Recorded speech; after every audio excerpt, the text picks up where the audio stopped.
Saya lupa record. Oke. Oke, baiklah. Untuk membuka acara kita pada malam hari ini, saya undang Sherin untuk bisa pimpin kita dalam doa. Mari kita bersatu di dalam doa. Tuhan Allah Bapa yang bertata dalam kerajaan surga, terpujilah Engkau ya Bapa di tempat yang maha tinggi, karena kasih setiamu Tuhan boleh menyertai kami hingga saat ini. Ya Bapa, pada saat ini kami akan mengikuti acara KPA, kami akan belajar sedikit lagi daripada firman-Mu. Bantu kami Tuhan, curahkan Roh Kudus-Mu agar kami boleh mengerti apa yang Kau ingin sampaikan bagi kami. Ampunilah segala dosa kesalahan kami Tuhan, dan selalu doa. Amin.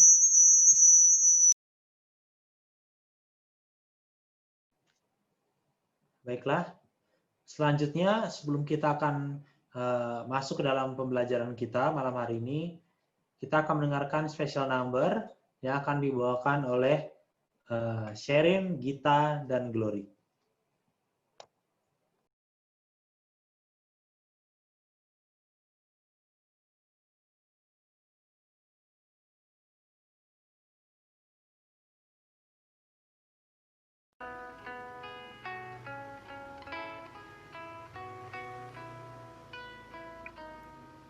Kasih yang bahagiakan dan menyelamatkan, menolong kita semua, peduli sesama.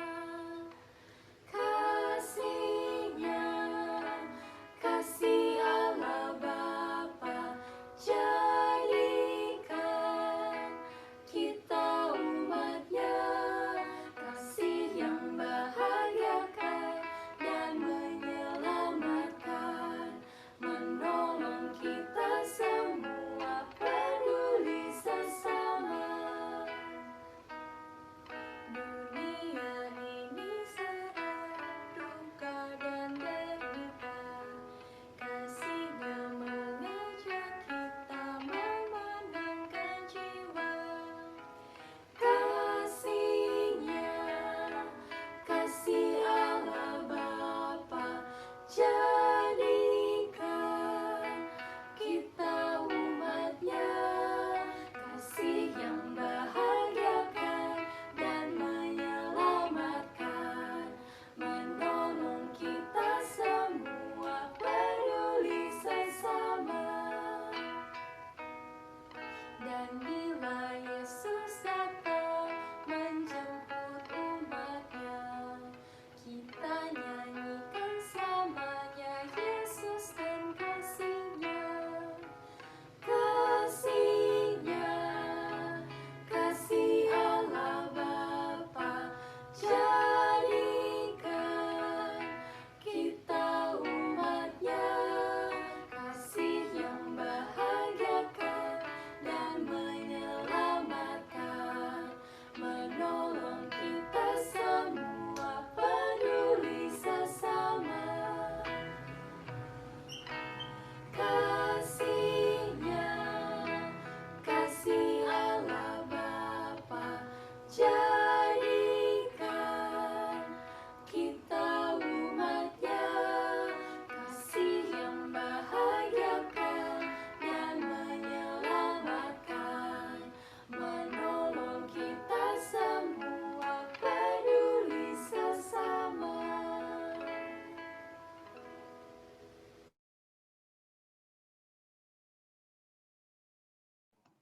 Baiklah, puji Tuhan terhadap lagu pujian yang sudah kita dengarkan. Kembali lagi saya ingatkan kepada teman-teman semua, pembahasan kita pada malam hari ini akan diambil dari Daniel 7, dan yang akan membawakan materi kita adalah Pendeta Dwi Yuniarto. Kepada teman-teman, saudara-saudara sekalian yang ingin bertanya, bisa nanti menaruh pertanyaan di kolom komentar kepada publik ataupun kepada saya juga bisa. Baiklah, waktu dan tempat kami persilakan kepada Pendeta Dwi. Monggo Pendeta. Baik, selamat malam semuanya, selamat sahabat. Baik, saya akan share screen dulu.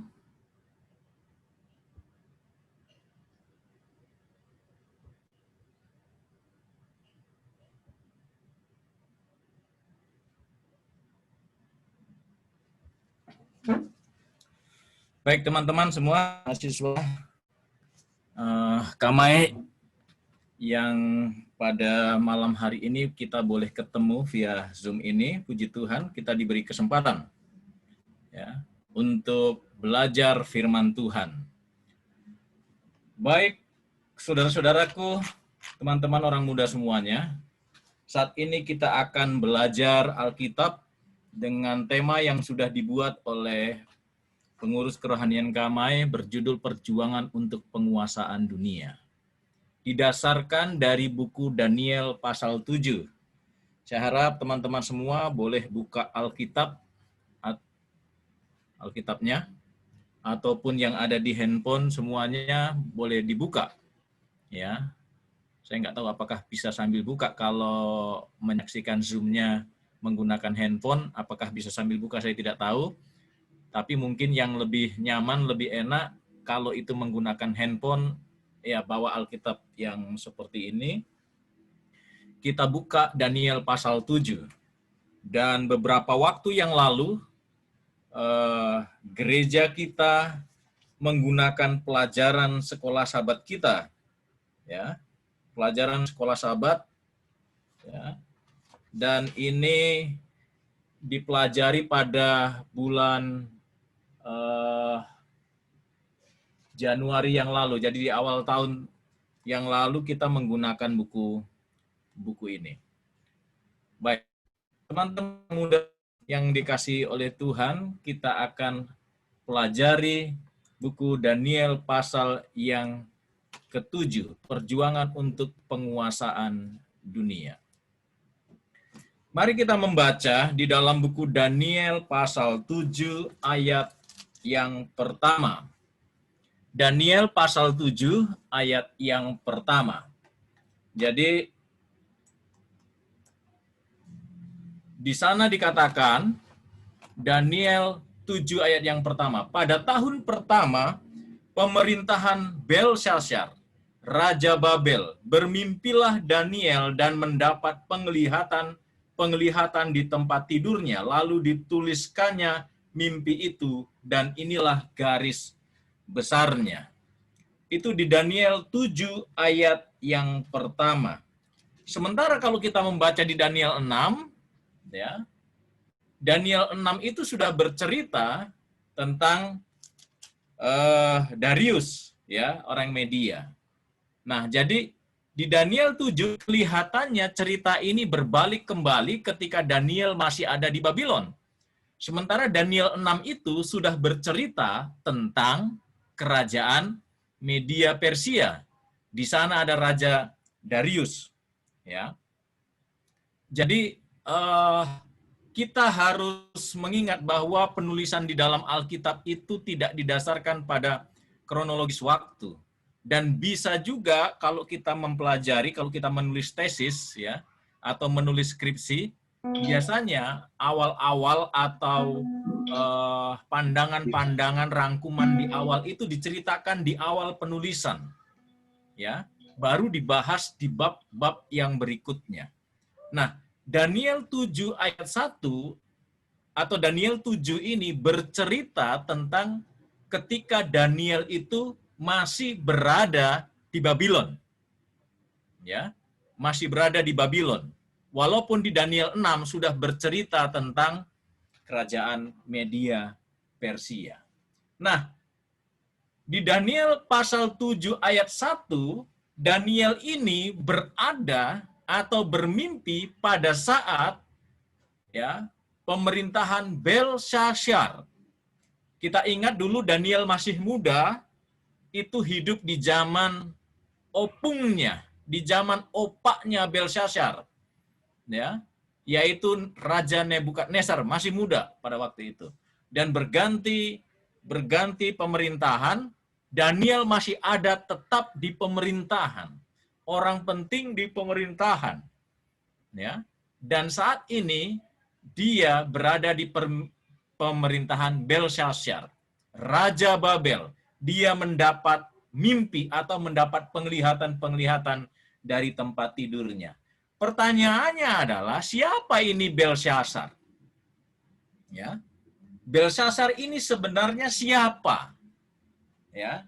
Di dalam buku Daniel 5 ayat 2, kita bisa mendapati kalau kita membuka mundur Daniel 5 ayat 2, didapati di sana disebutkan bahwa Belsasar ini adalah anak Nebukadnezar. Daniel 5 ayat 2. Ya.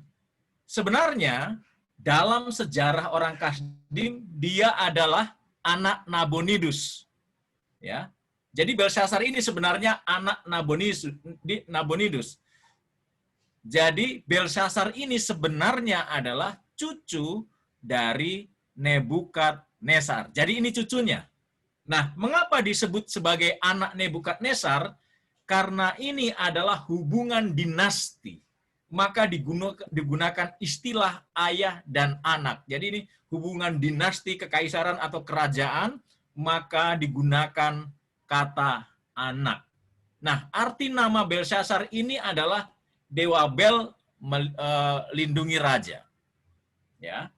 Jadi kita sudah tahu bahwa Daniel mendapat penglihatan-penglihatan dalam konteks buku Daniel pasal 7 adalah ketika dia hidup di pemerintahan Belsasar yang secara hubungan darah dia ini adalah anak Nabonidus atau cucu dari Nebukadnezar yang menjadi raja.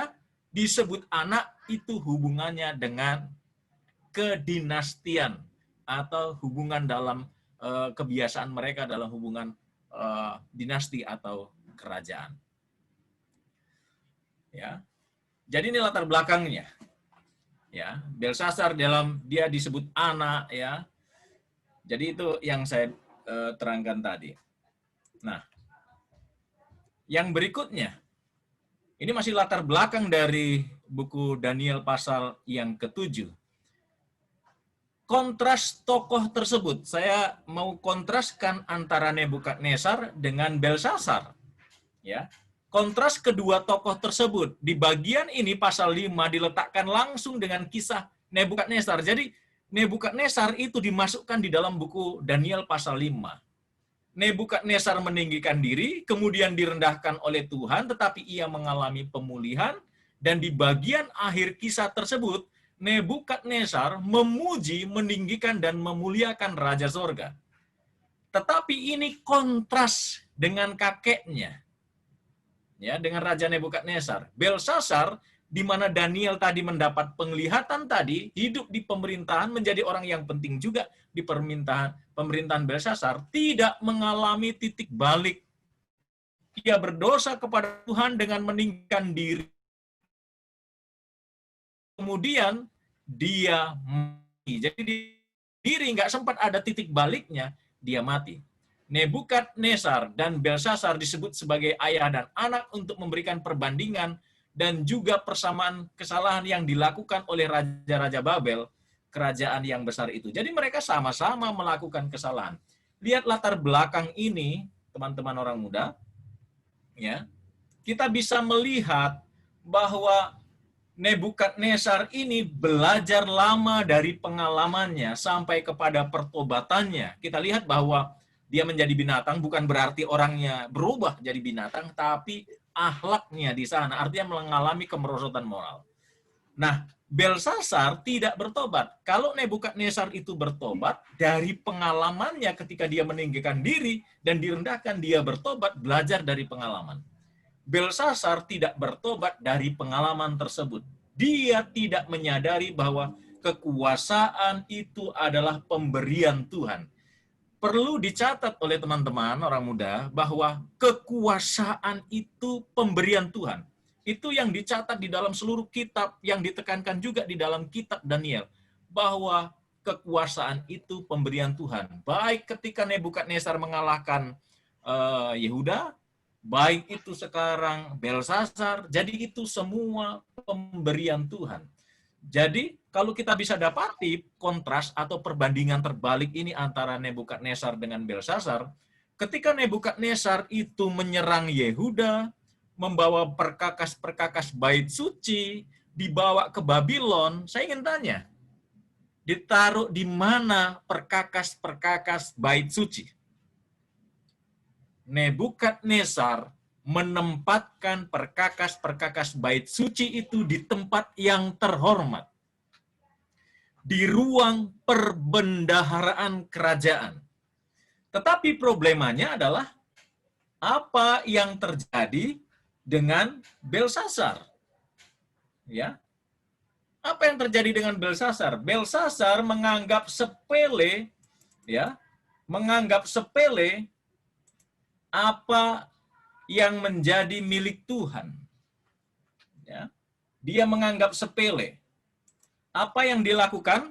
Kalau kita dapati, ya, sebagai latar belakang sebelum kita ke Daniel 7, Belsasar ini justru menggunakan perkakas-perkakas dari bait suci, digunakan untuk pesta pora, untuk mabuk-mabukan, yang jelas itu bertentangan dengan Alkitab, ya, sampai ada nanti tulisan di dinding dan ya didapati terlalu ringan dan sampai dia mati.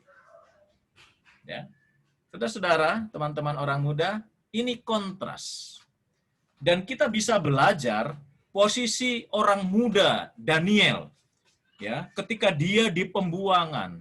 Dan ini bukan hal yang mudah sebagai seorang buangan di kerajaan adikuasa, nggak berani macam-macam karena nyawa taruhannya. Lihat, kita bisa dapati di awal cerita, kalau nggak bisa menerangkan mimpi saja, nyawa taruhannya. Waktu Nebukadnezar bermimpi, nggak ada yang bisa kasih tahu nyawa taruhannya. Sekarang, hal yang sama itu terjadi di zaman Belsasar karena dia statusnya adalah tawanan. Walaupun dia menduduki jabatan yang penting, tapi dia statusnya adalah tawanan. Kita bisa melihat di sana, ketika dia sepertinya tidak punya harapan sebagai orang tawanan, kita bisa melihat, teman-teman orang muda, bagaimana kasih Allah menggunakan orang muda yang dalam tawanan. Dalam masa yang sulit itu pun Tuhan masih menggunakan caranya. Bagaimana Allah diperkenalkan di negeri kafir melalui orang-orang muda yang setia kepada Tuhan. Teman-teman orang muda, Anda di Jogja, saudara-saudara, di Jogja itu bukan kebetulan. Itu adalah sebuah pilihan yang saudara-saudara tentukan dari perenungan yang cukup lama untuk menjadi mahasiswa-mahasiswa di Yogyakarta. Dan ketika teman-teman semua ada di Yogyakarta, ya, Tuhan bisa menggunakan teman-teman semua sebagai saluran berkat-Nya, sebagaimana Daniel dalam tawanan, Tuhan bisa merubah alur cerita untuk memperkenalkan Tuhan di negerinya orang-orang kafir. Ya. Dan ketika kita mempelajari kitab Daniel ini, jangan pernah lupa, sebagaimana yang saya tekankan, bahwa yang terbesar dari semuanya ini adalah mengenai pelajaran mengenai kasih. Kita mau melihat di Daniel 7 ini bagaimana kasih Allah melindungi umat-umatnya. Bagaimana kasih Allah itu dibentangkan kepada orang yang bahkan tidak mengasihi Allah. Diberikan juga, walaupun akhirnya menolaknya. Di negeri kafir yang tidak menyembah Tuhan, Tuhan mau menunjukkan kasih-Nya untuk memenangkan orang-orang yang ada di sana. Dan buktinya Nebukadnezar itu bertobat. Dan Roh Nubuat mengatakan Nebukadnezar bertobat. Ya. Jadi teman-teman orang muda, kita bisa dapati di sana, ya, bahwa cerita latar belakang di mana Daniel mendapatkan mimpi di pemerintahan Belsasar. Belsasar ini sangat kontras sifatnya dengan Nebukadnezar karena sampai akhirnya tidak ada titik balik. Ya, makanya Daniel pernah mengatakan kepadanya, ya Tuanku Raja Allah yang Maha Tinggi telah memberikan kekuasaan sebagai raja. Dia ulang-ulang, ya, bahwa kekuasaan kerajaan itu adalah pemberian Tuhan. Ya. Kebesaran, kemuliaan dan keluhuran itu adalah pemberian Tuhan. Ketika Nebukadnezar bisa mengalahkan Yehuda, itu adalah pemberian Tuhan. Dan ketika Belsasar, di mana Daniel mendapat penglihatan ini menjadi raja, dia menjadi raja, itu juga adalah atas izin Tuhan. pemberian Tuhan. Jadi, kesimpulannya kalau kita membaca kitab Daniel, ketika kerajaan bangkit melawankan kerajaan, ya, dan terus berganti di sana Allah masih memegang kendali. Ya, Allah memegang kendali. Dan itu pelajaran buat kita hingga zaman sekarang ini. Ketika politik, agama, ya, demikian ambisi manusia begitu rupa, tapi ingat bahwa Tuhan masih memegang kendali. Teman-teman orang muda, kembali ke Daniel 7 ayat 1. Ya, kita sudah mengerti latar belakangnya, ya. Kita sudah bisa melihat di sana pada tahun pertama perintahan Belsasar, Raja Babel, bermimpilah Daniel dan mendapat penglihatan-penglihatan di tempat tidurnya. Lalu dituliskannya mimpi itu, dan inilah garis besarnya. Ketika kita belajar dari buku Daniel pasal 7, Daniel pasal 7 itu tidak berdiri sendirian. Ya, dia akan sejajar dengan Daniel 2 dan dia juga sejajar dengan Daniel pasal 8. Nah, di gambar ini mungkin teman-teman orang muda bisa melihatnya, ya. Jadi gambaran-gambaran dari buku Daniel pasal 2 berhubungan dengan pasal 7, berhubungan dengan pasal 8. Ya, yang walaupun di pasal 8 ada nama yang tidak disebutkan. Tapi paling tidak kita bisa mendapatkan gambaran ketika kita membaca dari buku Daniel pasal 2, pasal 7, pasal 8. Nah, di Daniel 2 saya mengulang sedikit sebagaimana kita pelajari karena ini sejajar, ya. Inilah mimpi Nebukadnezar, kepala dari emas, dada dan lengannya dari perak, lalu pinggangnya dari perunggu, lalu kakinya dari besi, lalu jari-jari kaki dari besi dan bercampur tanah liat. Nah, emas itu sejajar dengan yang digambarkan di dalam buku Daniel pasal 7 dengan yang disebutkan dengan singa bersayap burung Raja Wali. Ya. Lalu kerajaan yang digantung lengan yang dari perak itu digambarkan dengan beruang yang di mulutnya masih ada 3 tulang rusuk. Lalu pinggang dari perunggu itu digambarkan di dalam buku Daniel pasal 7 dengan mata tutul yang berkepala 4. Lalu kaki yang di Daniel 2 yang dari besi itu digambarkan dengan binatang yang menakutkan dan mendahsyatkan. Nggak disebutkan binatang apa ini. Tanduknya ada 10. Ya. Lalu besi dan tanah liat digambarkan dengan kerajaan anduk kecil. Nah, jadi inilah gambaran dari buku Daniel pasal yang kedua, ke-7, dan untuk pasal 8 ada gambar di sampingnya, tapi ini nanti akan ada pembahasan yang lain, kita jangan dulu ke sana. Mungkin di yang berikutnya akan dibahas juga, jadi kita nggak akan membahas Daniel pasal 8. Kalau kita melihat binatang-binatang yang digambarkan ini, ingat, kalaupun nanti muncul gambar-gambar, itu imajinasi dari manusia ketika menggambarkan, ketika membaca dan menginterpretasikan dari kitab Daniel. Gambarnya mungkin bisa berbeda-beda, tetapi yang kita mau tekankan di sini sama. Ya, yang mau penekanan di dalam Alkitabnya adalah tetap sama, bahwa kita harus punya keyakinan bahwa ini gambarnya adalah sebuah imajinasi yang didasarkan dari tulisan yang ada di dalam kitab Daniel. Jangan saudara-saudara, teman-teman, cari ini di kebun binatang. Singa yang ada sayap burung Raja Wali, ya nggak ada. Ya, macan tutul berkepala 4. Waduh, aneh bin ajaib. Nanti ini binatang yang bertanduk mendahsyatkan. Ya, kita nggak tahu binatang apa ini. Nah, digambarkan dalam gambaran-gambaran itu seperti ini. Ya, tapi intinya di sana menggambarkan hal yang sama.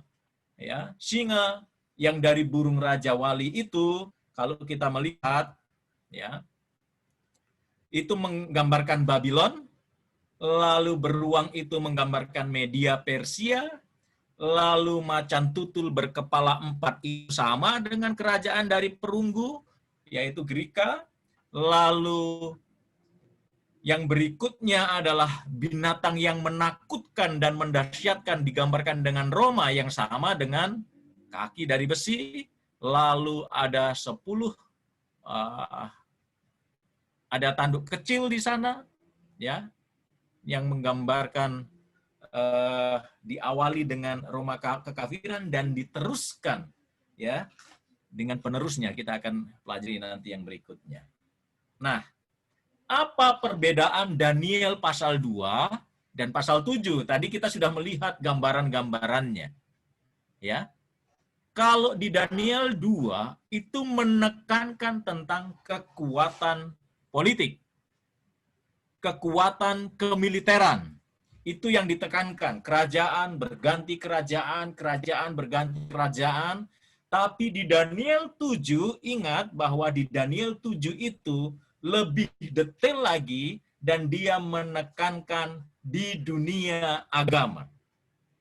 Periode-periode kerajaan berganti kerajaan dan di Daniel 7 menekankan tentang dunia agama.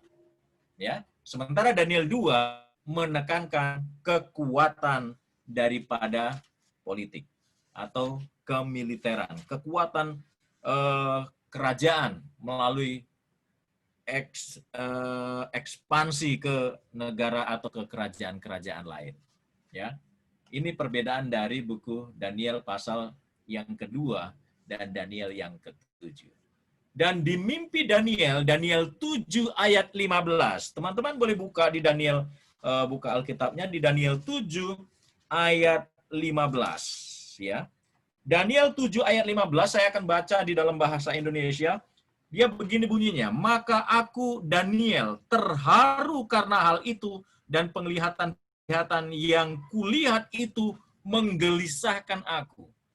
Ya, ketika Daniel diberi penglihatan tentang munculnya kerajaan atau yang dilambangkan dengan singa, beruang, lalu macan tutul, lalu binatang yang menakutkan dan mendahsyatkan, bertanduk 10, lalu ada tanduk kecil, maka Daniel terharu di dalam bahasa Indonesia.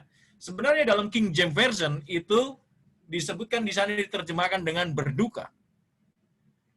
Daniel berduka ketika dia setelah mendapatkan penglihatan. Pertanyaannya adalah kenapa Daniel berduka? Daniel berduka karena apa? Rupanya Daniel berduka itu karena ulah tanduk kecil. Ya. Ingat tadi perbedaan di Daniel 2 dan di Daniel pasal 7. Daniel 2 berbicara mengenai kekuatan kemiliteran, tetapi Daniel 7 lebih fokus kepada kekuatan dunia agama. Di sana membuat dia gelisah. Karena ulah tanduk kecil ini mencampuri urusan agama.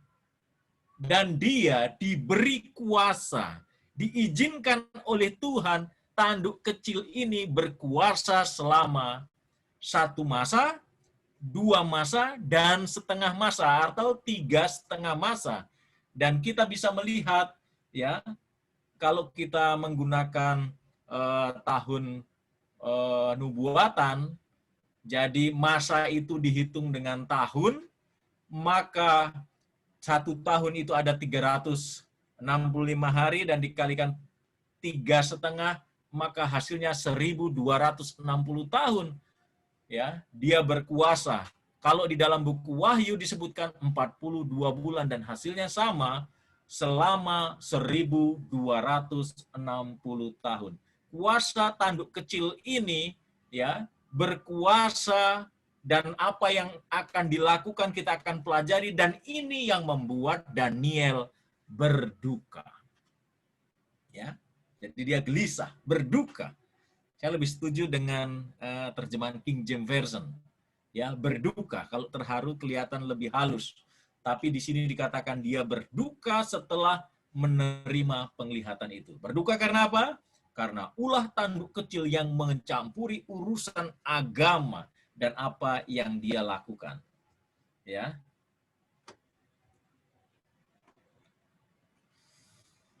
Kita melihat di Daniel 7 ayat 4 tadi gambarannya. Ya, kita kembali ke binatang yang pertama. Singa adalah representasi yang pas untuk Babel. Ya, tadi dikatakan singa. Lalu bersayapkan burung rajawali. Bisa diteliti di dalam Daniel pasal 7 ayat 4. Dan ini menggambarkan kerajaan Babylon. Ya. Kerajaan Babylon. Dan ini Daniel mendapati nanti urutan-urutan ini binatang yang keempat ketika Daniel meminta penjelasan nanti diterangkan di dalam Alkitab Daniel pasal yang ke-7. Ya, singa ini adalah representasi yang pas untuk kerajaan Babylon. Kalau kita melihat penemuan-penemuan ya, relief-relief di bekas kerajaan Babylon ini, jadi ditemukan banyak singa-singa bersayap menghiasi dinding istana karya seni Babel. Nah, singa yang digambarkan dalam penglihatan, akhirnya sayapnya tercabut, dibuat berdiri tegak seperti manusia, dan menerima hati manusia. Dan proses ini, pelajaran sekolah sahabat kita ya mengatakan bahwa Gereja Advent percaya bahwa ini melambangkan kemerosotan kerajaan Babel di bawah raja-raja selanjutnya setelah Nebukadnezar. Ya, itu maknanya. Lalu yang berikutnya, ya, binatang yang kedua Daniel 7 ayat 5. Beruang ini mewakili kerajaan Media, Persia. Dan fakta bahwa satu sisi lebih tinggi dari sisi yang lain menunjukkan superioritas dari Persia atas Media. Dan kita melihat bahwa di dalam mulut dari beruang itu masih ada 3 tulang rusuk dan di antara giginya. Dan ini menunjukkan bahwa dalam catatan sejarah mereka menaklukkan kekaisaran Media Persia ini mengalahkan Lydia, Babel, dan Mesir. Ya, dan di dalam Daniel pasal 6 nanti kita bisa mendapati Babel yang dikalahkan, lalu pemerintah yang berkuasa, ada Raja Darius di sana, ya, dan selanjutnya. Lalu yang berikutnya, ya, macan tutul, binatang yang ketiga. Macan tutul ini mewakili kerajaan Yunani yang didirikan oleh Alexander Agung. Ya, keempat sayap membuat hewan ini lebih cepat, pergerakannya sangat cepat, dan ini merepresentasikan bahwa bagaimana Alexander Agung begitu cepat, masih muda, bisa menguasai dunia, walaupun dia tidak bisa menguasai dirinya. Ya, ketika dia dikritik oleh jenderalnya, main hajar dia. Ya, jadi Alexander Agung tidak bisa menguasai dirinya, dan akhirnya dia mati ketika dia berusia kurang lebih 32 tahun. Dan digantikan oleh 4 jenderalnya. Gambaran daripada macan tutul itu berkepala 4. Jadi Alexander digantikan oleh para jenderal-jenderalnya. Lalu binatang yang berikutnya, ya, yang diceritakan di dalam buku Daniel pasal 7 ayat 7, nama hewan itu adalah hewan yang menakutkan dan mendahsyatkan. Ya, binatang apa ini? Ada orang menggambarkannya dengan gambaran binatang seperti yang digambar ini. Ya. Dan dia ini bertanduk 10. Ini binatang macam apa ini? Ya. Mungkin ada gambaran yang lain juga, gambarnya mungkin berbeda. Tetapi kita tidak memprioritaskan penekanannya kepada gambar, tetapi yang jelas Daniel 7 ayat 7 mengatakan binatang itu menakutkan dan mendahsyatkan dan bertanduk 10. Dan representasi gereja kita, sekolah sahabat kita percaya yang mengajarkan bahwa representasi yang tepat dari Roma kafir yang menaklukkan, dan dia memerintah, dan dia menginjak-injak dunia dengan kakinya. Ya. Kalau kita lihat 10 tanduk, dan nanti kita bisa dapati pada waktu 10 tanduk ini, di tengah-tengah 10 tanduk itu ada tanduk kecil, dan ketika tanduk kecil itu bertumbuh, dia merontokkan 3 tanduk. Jadi kalau kita bisa dapati paling tidak dalam sejarah, inilah kerajaan-kerajaan yang muncul pada waktu itu, yang namanya Anglo-Saxon, Frank, Alemanni, Suevi, Burgundian, karena tanduk-tanduk itu melambangkan kerajaan atau melambangkan kuasa atau melambangkan sebuah negara, ya sekarang ini. Jadi pada waktu itu diceritakan, sejarah ini diceritakan, dan sejarah itu menggenapi daripada nubuatan-nubuatan ini, ya inilah kerajaan-kerajaan itu. Anglo-Saxon itu ya Inggris sekarang, Frank itu Perancis sekarang, Alemanni Jerman sekarang ini, Suevi Portugal, Burgundian Switzerland, Lombard itu Itali, Visigoth itu Spanyol, dan yang rontok itu adalah Heruli, Vandal, dan Ostrogoth. Ya, ini pada waktu tanduk kecil muncul. Nah, tanduk kecil ini muncul, ya, merontokkan 3 tanduk yang lain. Teman-teman orang muda, tanduk kecil muncul dari entitas yang diwakili oleh hewan yang mengerikan. Dan kita dapati binatang yang mengerikan, yang mendahsyatkan, yang menakutkan, itu representasi dari munculnya Roma kekafiran pada waktu itu.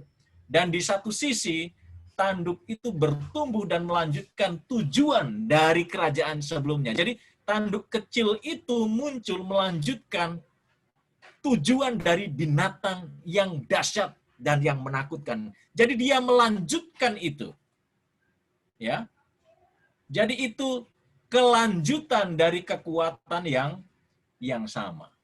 Ya. Itu yang terjadi. Apa yang dilakukan oleh tanduk kecil?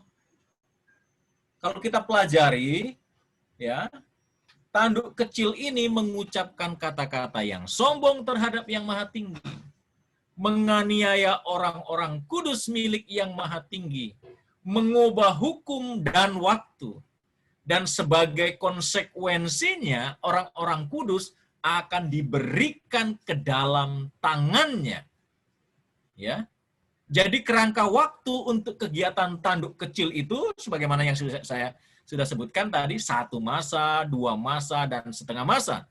Dan di dalam bahasa nubuatan kata masa berarti tahun. Dan menunjukkan periode waktu 1260 tahun, tanduk kecil ini akan melakukan serangan terhadap Allah. Allah di situ huruf kecil, jarinya yang salah. Ya, harusnya Allah huruf besar. Apa yang dilakukan? Dia menganiaya orang-orang kudus dan berusaha untuk mengubah hukum Allah. Ya, berubah untuk mengubah waktu.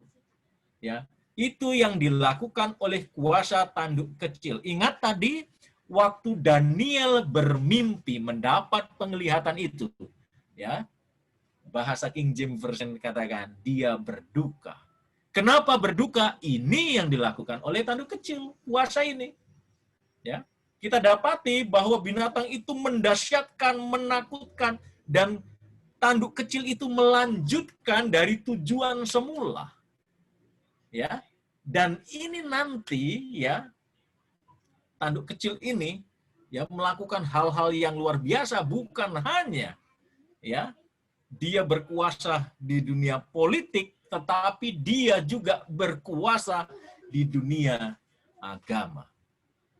Ya, tadi makanya penekanan di Daniel 7, penekanannya adalah di dunia agama, kekuatan agama. Ya, ini yang dilakukan oleh tanduk kecil.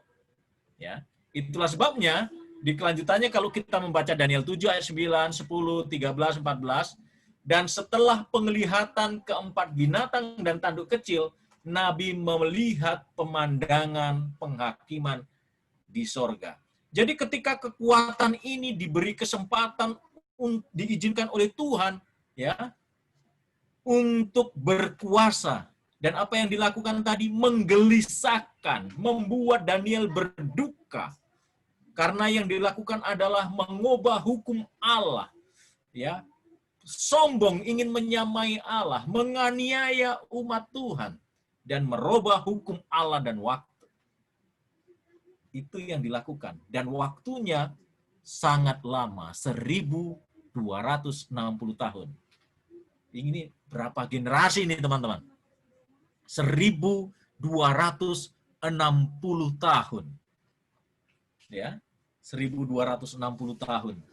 Ini kan panjang sekali, umur kita ini kan 70-80 tahun, 90 tahun kalau kuat. Ya, ini berapa generasi dia berkuasa, dan yang dilakukan juga luar biasa. Dan 1260 tahun itu gereja Masih Advent hari ke-7 ya mengambil sebuah periode waktu bahwa aktivitas tanduk kecil itu dimulai tahun 538 dan berakhir pada tahun 1798 ketika kuasa kepausan itu melemah, ya, karena didapati ada penyelewengan dan akhirnya, ya, Kaisar Napoleon Bonaparte mengutus jenderalnya, ya, Jenderal Berthier untuk menangkap kuasa ini sehingga kuasa tanduk kecil mengalami pelemahan. Kalau buku Wahyu mengatakan luka parah. Kenapa tahun 538? Ya. Saya bacakan sejarah singkat berdasarkan buku pelajaran sekolah sahabat. Ya. Sejarah mencatat pertobatan Kaisar Konstantin, pengakuan resmi hari Minggu sebagai hari perbaktian, jatuhnya Roma ke tangan orang barbar, dan pendirian kota Konstantinopel di timur adalah faktor-faktor penting yang mendukung kebangkitan kepausan dengan runtuhnya kekaisaran Romawi Barat kekafiran. Jadi runtuh Roma kafir yang dulu dan diteruskan oleh tanduk kecil itu, ya. Jadi kenapa tahun 538? Sejarahnya baru saya bacakan tadi. Dan pendirian kota Konstantinopel di timur adalah faktor penting yang mendukung kebangkitan kepausan. Dan runtuhnya kekaisaran Romawi Barat kekafiran, Uskup Roma memenuhi kekosongan kekuasaan yang diberikan di Roma dengan pemindahan ibu kota kekaisaran Romawi ke Konstantinopel dengan titah Kaisar Justinian pada tahun 508 Masehi yang sebagai kepala semua gereja, pintu buka bagi kepausan untuk menjalankan kekuasaannya. Sekarang uskup di Roma tidak hanya memegang otoritas keagamaan,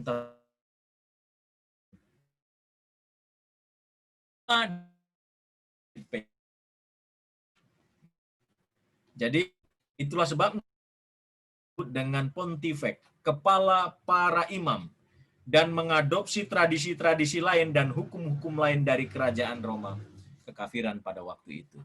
Dan kuasa ini, tadi saya sudah sebutkan di slide sebelumnya tentang hal-hal yang sudah dilakukan dan itu membuat Daniel berduka. 1260 tahun. Dari tahun 538 sampai 1798. Inilah kerajaan berganti kerajaan.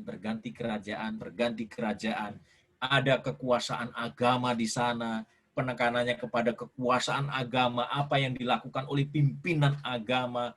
Ketika kuasa tanduk kecil ini diberi kuasa, apa yang dilakukan di dunia agama. Karena dia bukan hanya berkuasa di dunia politik, dia mengintervensi politik dan dia mengintervensi masalah agama. Dan teman-teman orang muda bisa banyak tahu apa yang dilakukan oleh kuasa ini. Ya, mau menyamai yang maha tinggi dan yang lain sebagainya. Ya, itu dilakukan. Seolah-olah kelihatannya apakah Tuhan kalah dalam hal ini 1260 tahun, ya, penderitaan umat-umat Tuhan, ya, dikatakan di situ dia menganiaya umat Allah, ya. Jadi umat kudus milik Allah tapi umat kudus milik Allah ini tetap setia di dalam menjalani sejarah-sejarah yang dilewati oleh mereka. Mereka tetap setia, mereka mati martir, ya, mereka tidak pegang dan ternyata Tuhan masih memegang kendali. Teman-teman, di balik berdirinya kerajaan, di balik ambisi kerajaan mengalahkan kerajaan, politik, ya, isu agama, isu politik, isu penyakit, dan yang lain sebagainya, kita harus sadar bahwa Tuhan masih memegang kendali. Dan ketika umat Tuhan, umat kudus milik Tuhan teraniaya, apakah itu dibiarkan oleh Tuhan? Tidak. Tuhan tetap memberikan kekuatan iman. Tuhan tetap memberikan pengharapan. Ya, Dia mau semua orang itu selamat. Dia mau semua bangsa itu selamat. Tergantung bagaimana pilihannya. Dan tawaran itu ada hingga hari ini. Ketika kita bisa melihat isu-isu politik dibangun, ujung-ujungnya adalah ambisi kekuasaan sampai hari ini. Nggak selesai-selesai. Isu penyakit, ya, lalu isu-isu agama dan yang lain sebagainya, mirip-mirip dengan yang dulu-dulu. Ini dibangun kembali. Apakah Tuhan diam saja? Jawabnya, kalau kita belajar sejarah, ya, dari Alkitab menyatakan Tuhan masih memegang kendali. Karena kenapa? Ya, karena firman Tuhan katakan, ya, buku Daniel yang kita pelajari mengatakan bahwa akan terjadi penghakiman. Ya. Dan penghakiman itu kapan dimulai? Penghakiman itu akan dimulai setelah masa atau periode tanduk kecil itu berkuasa. Setelah masa akhir dari 1260 tahun. Ya. Maka penghakiman itu akan dimulai. Dan nanti dalam pelajaran buku Daniel di pasal-pasal berikutnya, kita akan mempelajari tentang kapan penghakiman itu dimulai. Tapi saya tidak akan membahasnya sekarang. Ya. Dan penghakiman itu terungkap. Seorang tokoh yang paling penting, tokoh utama itu adalah anak manusia. Siapa dia? Anak manusia itu muncul sebagai sosok pribadi surgawi, tetapi dia juga menunjukkan sifat manusia. Anak manusia yang datang dengan awan-awan di Daniel 7 ayat 13. Dan ini adalah gambaran tentang kedatangan Yesus yang kedua kali. Kita lihat di zaman Nebukadnezar ketika dia memberikan mimpi patung, maka kerajaan akan berganti kerajaan, kerajaan akan berganti kerajaan, dan ada batu yang tanpa perbuatan tangan manusia, itu yang akan menghancurkan kerajaan itu. Artinya kita percaya, gereja Advent percaya doktrin itu adalah kedatangan Yesus yang kedua kali. Dan ini diulang kembali. Anak manusia yang datang dengan awan-awan. Kalau kita membaca, juga di dalam buku Roma yang ditulis oleh Rasul Paulus di dalam Roma 8 ayat 37, ya, menggambarkan bagaimana umat-umat kudus, ya, dari zaman ke zaman, termasuk kepada zaman kita. Dia menuliskan begini, Roma 8 ayat 37 sampai 39. Tetapi dalam semuanya itu kita lebih daripada orang yang menang oleh Dia yang telah mengasihi kita, Allah yang telah mengasihi kita. Sebab aku yakin bahwa baik maut maupun hidup, baik malaikat maupun pemerintah-pemerintah, baik yang ada sekarang maupun yang akan datang, atau kuasa-kuasa, baik yang di atas maupun yang di bawah, ataupun sesuatu makhluk lain, tidak akan dapat memisahkan kita dari kasih Allah yang ada dalam Kristus Yesus Tuhan kita. Haleluya. Saudara-saudaraku, teman-teman orang muda, inilah yang kita tunggu. Tuhan masih memegang kendali. Dan Dia akan melumpuhkan umatnya yang kudus. Karena umat kudus itu adalah milik kesayangan Allah sendiri. dan kemenangan yang pasti ada di pihak umat-umat yang setia. Mungkin ada beberapa orang yang diizinkan untuk mati menghadapi ya penganiayaan itu di zaman itu, dan juga di zaman kita. Di setiap zaman ada umat yang sisa ya, tapi nanti ketika itu dikumpulkan umat sisa di segala zaman akan dikumpulkan, nanti akan naik ke surga pada waktu datangnya Anak Manusia dengan awan-awan. Itulah kedatangan Kristus atau kedatangan Yesus yang kedua kali. Jadi orang-orang kudus milik yang maha tinggi. Ya, yang kudus milik yang maha tinggi adalah sebutan untuk umat Allah.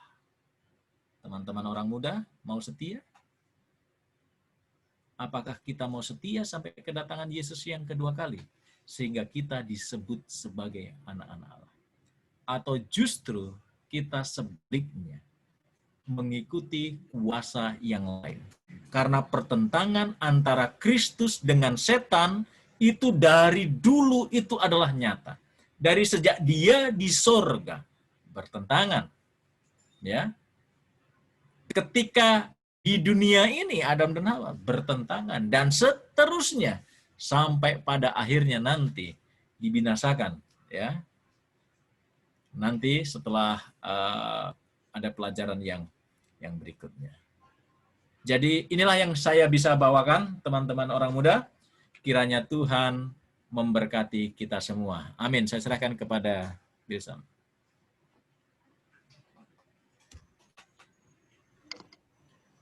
Baik, puji Tuhan, kita sudah mendengarkan materi yang dibawakan oleh Pak Pendeta. Kembali lagi saya ingatkan kepada teman-teman, saat ini kita akan memasuki sesi bertanya-jawab, sesi tanya-jawab. Bagi teman-teman yang ingin bertanya, bisa disampaikan pertanyaannya, dan bisa di chat saja pertanyaannya. Nanti saya akan bacakan. Dan ini sudah ada beberapa pertanyaan yang masuk. Baiklah, saya akan bacakan satu persatu. Nanti boleh Pak Pendeta jawab. Pertanyaan pertama. Sekiranya saya bisa jawab, saya akan jawab. Oke, siap. Pertanyaan pertama. Aduh. Oke. Jangan susah-susah. Ini kecil Pak Pendeta ini. Tulisannya kecil, jadi saya dekat. Apa maksudnya tanda petik? Apa maksudnya kata yang menyombong terhadap yang maha tinggi yang dilakukan oleh tanduk kecil itu? Oke, silakan Pak Pendeta. Oke, kalau kita belajar mengenai sifat asli Lucifer dalam buku Yehezkiel yang kita pelajari asal mula dosa, yang itu dimulai di sorga, bahwa dia mau menyamai yang maha tinggi, menyombongkan diri, mau menyamai yang maha tinggi.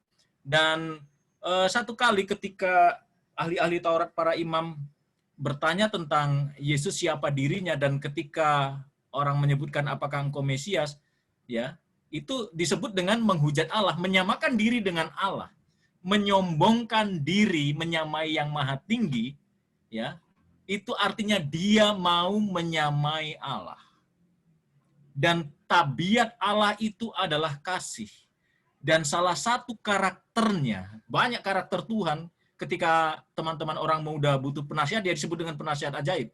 Ketika kita mau menyebut dengan kuasa, dia maha kuasa. Ketika dia misalnya mau disebutkan dahsyat, dia maha dahsyat. Banyak nama Tuhan kalau kita pelajari di dalam buku Yesaya pasal yang ke-9. Tapi salah satu juga yang dia lakukan adalah dia menebus dosa, dia mengampuni dosa, dan yang berhak untuk mengampuni adalah Allah. Nah, sementara kuasa tanduk kecil ini, dia mau mengambil haknya Allah. Prakteknya. Ya. Jadi itulah yang maksud dengan mulut yang menyombong mau menyamai yang maha tinggi yang dimaksudkan di sana. Oke, itu mungkin yang itu yang bisa saya sampaikan. Terima kasih. Baiklah. Terima kasih Pak Pendeta. Pertanyaan selanjutnya. Nah, tadi ada dibahas tentang kejatuhan Roma ya. Jadi pertanyaannya, kenapa kejatuhan Roma kafir justru ditandai oleh kebangkitan kota apa nih? Oh, Konstantinopel yang notabene sebenarnya ada di Turki, jauh dari kota Roma itu sendiri. Terus apa hubungannya? Nah, silakan Pak Pendeta. Oke, ya. Jadi itu ada di pelajaran sekolah sahabat kita, yang ini saya sebutkan ini, saya membaca ini. Kalau di dalam penuntun guru itu di dalam halaman 94. Jadi itu dituliskan di situ dari sisi sejarah, dan saya minta maaf mungkin saya nggak terlalu perhatikan untuk peta untuk posisi Konstantinopel. Ya, ini berbicara masalah kerajaan-kerajaan yang muncul di Timur Tengah, di Asia Kecil pada waktu itu, Turki, ya, itu juga menjadi bagian-bagian dari sejarah. Tapi yang saya bisa sampaikan adalah begini, kalau dari sisi peta saya nggak terlalu menguasai, tapi dari sisi catatan sejarah dan juga artinya dari penekanan yang ada di sini, kejatuhan Roma kafir, ya, artinya kerajaan Roma itu yang berkuasa yang dari besi, yang kita sebut dengan kerajaan Roma kafir itu runtuh, itu penggenapan dari satu nubuatan, karena itu digambarkan dengan binatang yang mendahsyatkan dan menakutkan, lalu dari sana bertanduk 10, dan pada waktu ini diteruskan oleh tanduk kecil, kuasa ini rontok 3, jadi memperlancar ketika runtuhnya Roma ini, memperlancar untuk berdirinya kuasa tanduk kecil itu. Jadi penekanannya di sana, minta maaf kalau untuk peta berdirinya untuk Turki dengan kota yang lain itu berjauhan, saya belum pelajari di sana. Kalau nanti teman-teman ada ini, nanti boleh dikasih masukan. Jadi penekanannya adalah yang menggenapi salah satu nubuatan yang ada di Alkitab itu. Ya, oke, Bill. Baik. Pertanyaan selanjutnya. Oke, ini agak aplikatif sepertinya. Bagaimana kita bisa punya iman seyakin seperti yang Paulus katakan dalam surat Roma, dalam menantikan kedatangan anak manusia itu? Oke, teman-teman, di tengah-tengah waktu yang seperti ini, teman-teman menggagas untuk tetap bertemu untuk belajar firman Tuhan. Tujuan belajar untuk firman Tuhan itu mengapa? Untuk bertumbuh. Ya, bayangkan kalau kita orang-orang muda sekarang sudah lupa dengan firman Tuhan, nggak mau belajar firman Tuhan, nggak ada waktu untuk Tuhan, ya, bagaimana kita akan kuat di dalam menantikan kedatangan Yesus yang kedua kali, sebagaimana di dalam kitab Roma yang saya baru bacakan tadi. Ya, kita semua kan pengennya adalah masuk surga. Ya, kita kepingin semua untuk masuk ke sana. Setia. Dan kesetiaan itu adalah proses, tidak terjadi instan, tidak, itu proses.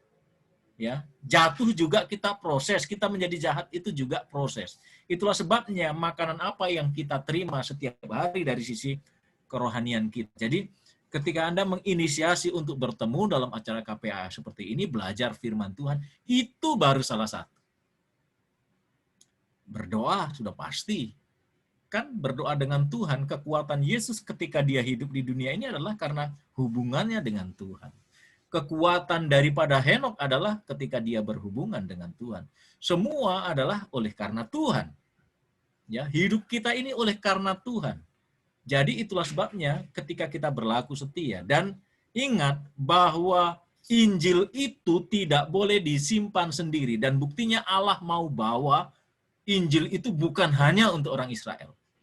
Di tengah-tengah situasi krisis ketika orang-orang muda, tawanan dari Yehuda dibawa ke Babylon pun, Tuhan merubah, ya, atau memberikan jalan untuk memberitakan tentang namanya di negeri orang kafir. Ya, ketika Isa lahir, ketika Yesus lahir, orang yang disebut dengan orang Majus dari timur keturunan Nebayot justru juga dia yang menyambut. Lihat bagaimana betapa kuasa Tuhan itu luar biasa. Ya, luar biasa. Dan Tuhan mau semua manusia itu selamat sebagaimana konteks dalam buku Yohanes pasal 3 ayat 16. Ya. Jadi kita mau supaya semua selamat. Jadi teman-teman, belajar firman Tuhan, berdoa, bersaksi sebagaimana Daniel, dan Anda juga bisa seperti Daniel, di mana Daniel ini setia kepada Tuhan. Ya. Jadi seperti itu. Dan ladang tadi saya katakan tadi bahwa teman-teman orang muda memutuskan untuk di Jogja, sekolah di Jogja itu bukan kebetulan. Anda harus bertahan dalam iman, masalah sahabat, masalah teman, masalah pergaulan, ya.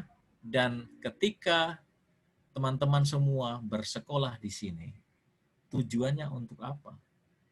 Membawa nama Tuhan di lingkungan apa? Lingkungan kampus, lingkungan kos-kosan teman-teman semua. Oke, itu. Bill. Baik, Pak Pendeta, terima kasih banyak. Selanjutnya ini ada pertanyaan, ya ini cukup panjang ya.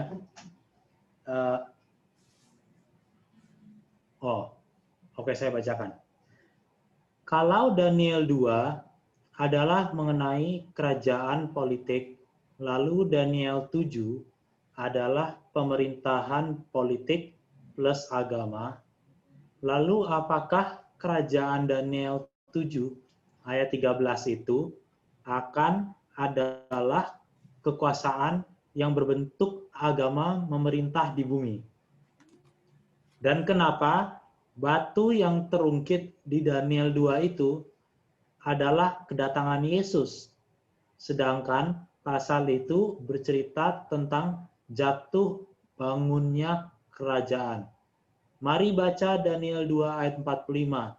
Batu itu dari gunung, karena ayat 44 itu dikatakan mendirikan kerajaan. Mohon penjelasannya. Ini sepertinya dua pertanyaan ya. Ini saya bacakan karena dari satu orang yang sama. Silakan Pak Pendeta.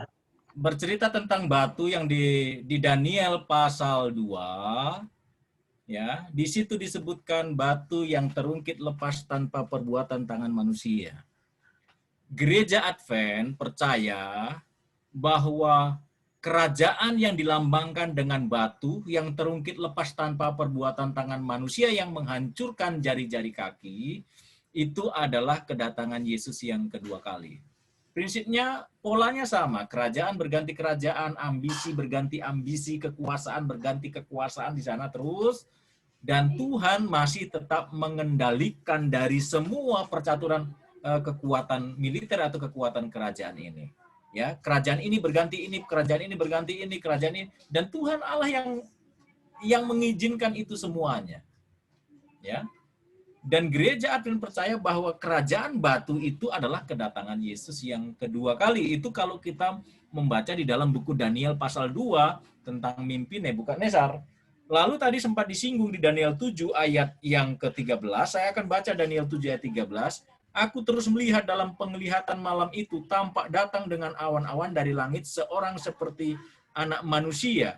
Datanglah ia kepada yang lanjut usianya itu dan ia dibawa ke hadapannya. Kita lihat tadi dalam cerita itu, ya.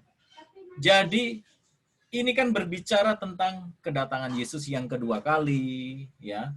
Lalu tadi setelah periode empat binatang itu, ya, setelah periode 1260 tahun, saya tadi di slide itu saya sebutkan bahwa akan muncul anak manusia dan mereka akan mengadakan satu penghakiman di sana, ya. Dan itu terjadi setelah masa 1260 tahun. Saya tidak menyinggung tahun 1844 karena itu akan menjadi pelajaran yang lain nanti. Nanti Billy bisa tegur saya, Pak, itu nanti pembahasan yang lain nanti. Nah, jadi kan mengarah ke sana. Setelah masa penghakiman, dan penghakiman itu kan sudah berjalan sampai hari ini. Kita nggak tahu siapa yang sedang dihakimi. Tugas kita adalah percaya dan menurut. Ya. Jadi berbicara masalah setelah bergantinya kerajaan-kerajaan baik di Daniel pasal 2 dan Daniel pasal 7 akan diakhiri dengan satu kerajaan yang lain. Kalau kerajaan yang tadi berambisi masalah kekuasaan, tapi akan munculnya kerajaan yang lain, ini adalah kerajaan anugerah, kerajaan Yesus Kristus. Nah, pertanyaan, mengapa kita berbakti pada hari Minggu gantinya hari Sabtu? Ini yang dikatakan oleh Paulus itu. Kita berbakti pada hari Minggu gantinya hari Sabtu.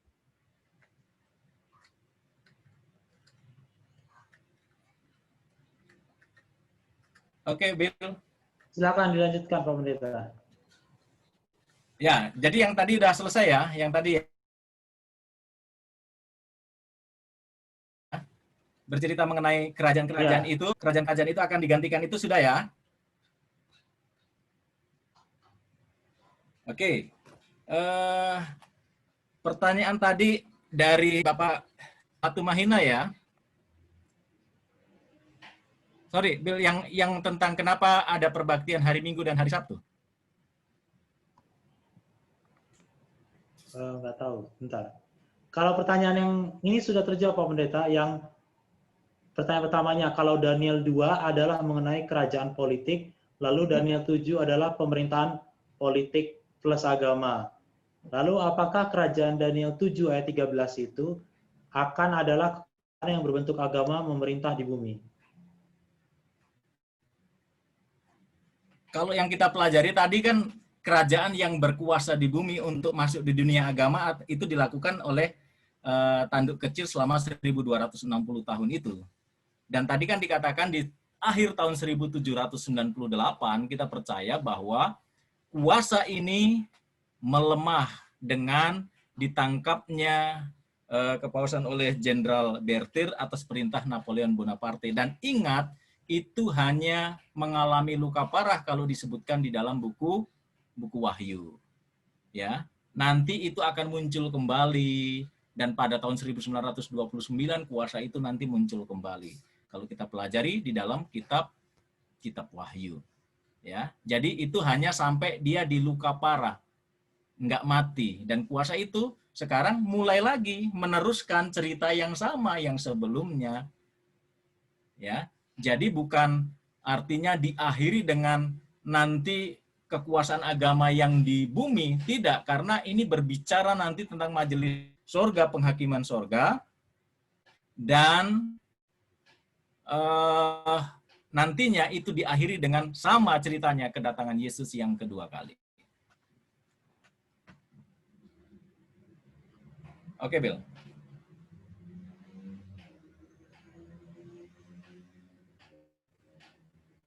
Oke, tadi ada suara yang bertanya tentang masalah hari Sabtu dan hari Minggu. Ya, memang kita bisa lihat kuasa tanduk kecil kan merubah hukum dan waktu. Hukum Allah dirubah, ya, hukum Allah dirubah. Makanya dalam cerita sejarah ketika Kaisar Konstantin dia menyatakan dirinya masuk Kristen, ya, maka perbaktian itu juga dirubah. Dari hari Sabtu yang kalau kita cerita di dalam Alkitab, hari ke-7, hari Sabtu, hari Sabat, ya, itu dipelihara terus-menerus dan akhirnya dirubah. Makanya ada peribadatan sekarang hari Sabtu dan hari Minggu. Itulah sebabnya kita sebagai umat Tuhan lebih memilih sekarang beribadah kepada siapa? Kepada Allah yang menciptakan langit dan bumi dan juga yang menciptakan hari Sabat, hari ke-7, hari Sabtu sekarang ini, atau kita memilih untuk beribadah kepada Allah di luar waktu yang ditentukan, yaitu yang dirubah oleh manusia. Dalam hal ini, Sabtu berubah hari Minggu. Jadi itu mungkin jawaban. Oke, terima kasih. Kembali kepada Bill Samuel. Baiklah Pak Pendeta. Ini pertanyaannya yang masuk baru sampai di sini. Mungkin bagi teman-teman yang ingin bertanya secara langsung bisa di unmute saja. Kami akan menunggu beberapa saat. Kalau tidak ada biar kita tutup. Nanti Pak Pendeta berikan statement terakhir. Oke.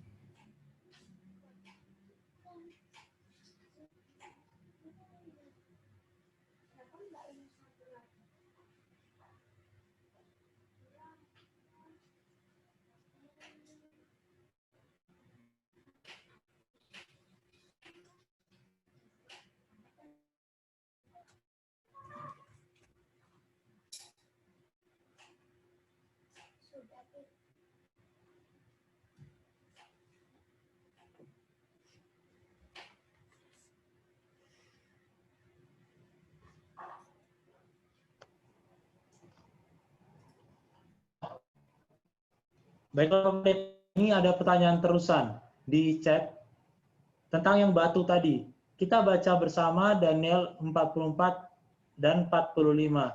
Batu Daniel berapa? Daniel 2 ayat 44 sampai 45. Batu itu jelas dari gunung. Kenapa batu adalah kedatangan Yesus dari awan-awan? Di mana arti gunung adalah sorga sebagai asal batu itu. Oke, tunggu dulu. Daniel pasal 2. Ya.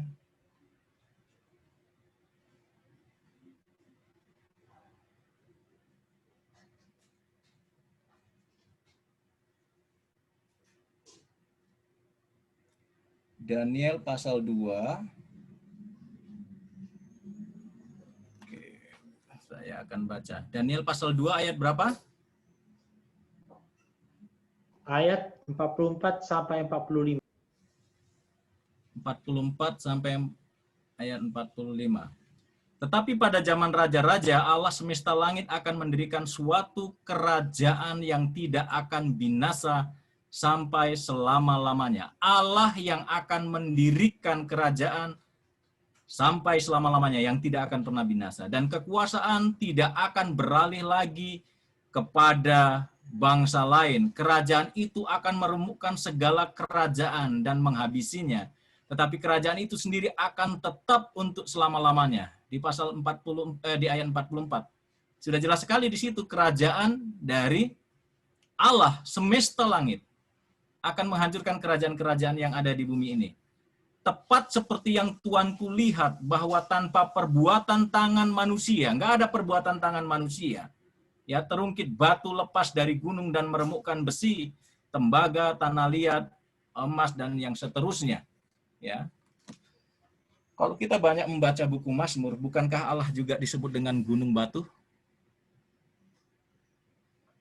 Dia juga disebut, buku Petrus menyebutkan batu karang. Ya. Jadi kita melihat ceritanya di situ. Jadi di pasal 2 ayat 44 dan 45 memberikan kejelasan yang sangat pasti bahwa batu yang terungkit lepas tanpa perbuatan tangan manusia yang akan meremukkan kerajaan-kerajaan itu adalah kerajaan Allah sendiri. Di situ dikatakan bahwa Allah semesta langit akan mendirikan satu kerajaan yang tidak akan pernah binasa. Jadi itu perbuatan tangan Tuhan. Dan kita percaya berdasarkan ayat itu, Gereja Advent percaya bahwa itu adalah kedatangan Yesus yang kedua kali. Yesus juga digambarkan gunung batu. Kita bisa banyak baca di dalam kitab Mazmur. Batu karang, ya kita bisa baca juga di dalam kitab-kitab yang lain. Buku Petrus juga menyebutkan dia batu karang. Ya, itu yang saya bisa sampaikan, Bill. Baiklah Pak Pendeta, sampai sejauh ini cuma sampai di sini pertanyaan yang masuk kepada kita semua. Terima kasih kepada teman-teman yang sudah bergabung. Nah, ini saya berikan Pak Pendeta closing statement untuk pertemuan kita, mungkin bisa aplikatif kepada teman-teman orang muda. Silakan Pak Pendeta. Baik, teman-teman orang muda, di balik sesuatu yang terjadi di atas dunia saat ini, ketika Anda hidup, ketika saya hidup, ada pertentangan antara yang baik dengan yang jahat, antara gelap dengan terang, antara Yesus dengan setan. Ya, dan bisa jadi kita akan mengalami penganiayaan. Kita akan menghadapi tantangan-tantangan. Tetapi ingat, Daniel 12 ayat 1, pada akhirnya nanti, pada waktu itu juga akan muncul Mikail pemimpin besar itu yang akan mendampingi anak-anak bangsamu dan akan ada suatu waktu kesesakan yang besar. Seperti yang belum pernah terjadi. Sejak ada bangsa-bangsa sampai pada waktu itu. Tetapi pada waktu itu bangsamu akan terluput. Yakni barang siapa yang didapati namanya tertulis dalam kitab itu. Yang setia kepada Tuhan. Ingat, Tuhan katakan, bangsamu akan terluput. Janji yang besar, kerajaan anugerah, kerajaan Yesus Kristus yang akan datang. Itulah yang kita perlu ikuti. Kita perlu menyembah Tuhan. Bukan menyembah yang lain. Menyembah Tuhan yang Sang Pencipta hari Sabat. bukan menyembah yang lain yang juga menggantikan hari yang lain. Tuhan kiranya memberkati kita. Amin. Baiklah, mungkin Pak Pendeta bisa tutup dalam doa untuk pertemuan kita malam hari ini. Baik, terima kasih teman-teman orang muda. Mari kita berdoa. Bapa kami yang bertahta dalam kerajaan sorga, kami ucapkan puji syukur dan terima kasih Tuhan memberkati kami, menyertai kami. Pada malam hari ini, kami boleh bertemu dengan orang-orang muda kami di jemaat melalui Zoom yang digagas oleh pengurus Kamai. Terima kasih Tuhan, mereka masih mau meluangkan waktu untuk belajar firman Tuhan. Biarlah mereka sehati, sepikir, bertekun di dalam doa, sehingga mereka boleh bertumbuh setia kepada Tuhan. Mereka menjadi alat-alat Tuhan yang dahsyat di tempat ini. Dimanapun mereka berada Tuhan, kiranya Engkau memberkati. Di tengah-tengah pandemi saat ini Tuhan, kiranya Engkau memberkati, berikan berkat. Engkau memberikan perlindungan, Engkau memberikan kesehatan. Orang tua mereka yang jauh, yang membiayai pendidikan mereka dalam pergumulan mereka, Tuhan kiranya Engkau memberkatinya. Kiranya Engkau memenuhi kami dengan damai sejahtera. Ampuni kami dari dosa dan pelanggaran kami Tuhan. Doa ini kami persembahkan dengan percaya di dalam nama Yesus, Tuhan dan Juru Selamat kami. Amin. Baiklah, terima kasih teman-teman. Selanjutnya saya akan memberikan pengumuman untuk pertemuan kita di selanjutnya. Baiklah, pertemuan kita di minggu depan, topik kelima dari seri pembelajaran kita tentang nubuatan, yaitu yang berjudul Tolak Ukur Nubuatan Berabad-abad, yang didasari dari Daniel 8 ayat 14 dan Daniel 9. Narasumber kita untuk pertemuan minggu depan adalah Pendeta Yohanes Fedolog Saribu. Jadi bagi teman-teman, jangan lupa untuk hadir di pertemuan minggu depan di jam yang sama, dengan meeting ID dan password yang sama juga. Dan pada saat ini, sebelum kita menutup, kita boleh sama-sama buka kameranya untuk dokumentasi, biar nanti bisa di-post. Dokumentasi Kamai. Baik teman-teman, bisa dibuka kameranya. Oke, wah ini ya. Muka-muka yang belum mandi. Wah, Mas Willy. Ganteng kali, Mas. di rumah. Oke. Sudah buka semua ya? Oke, selamat sahabat semua teman-teman. Oke, ini saya screenshot ya. Senyum ya. 1, 2, 3. Oke. Thank you teman-teman semua. Jangan lupa untuk datang minggu depan, bisa di-share ke teman-teman yang lainnya. Selamat sahabat, Tuhan Yesus memberkati.